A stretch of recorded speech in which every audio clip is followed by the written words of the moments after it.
This is the Lone Crater YouTube. We hope this video helps. In this video, I will show how to fit a Nissan Juke parcel shelf. First, make sure you have your parcel shelf ready and that it's clean.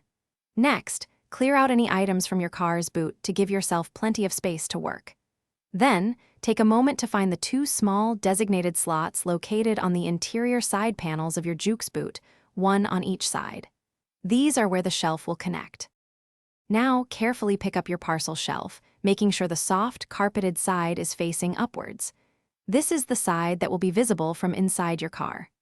Orient the shelf so that its front edge, which usually has a slight curve, is pointing towards the back of your rear seats.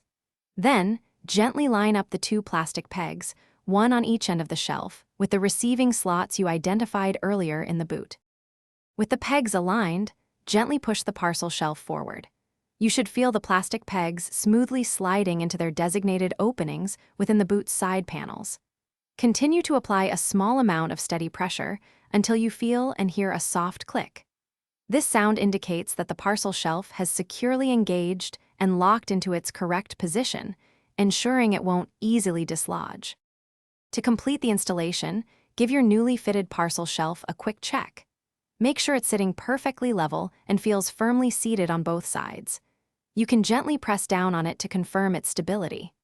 Now, you can enjoy the benefits of your Juke's parcel shelf, providing extra privacy for items in your boot and a convenient, additional storage surface for lighter objects.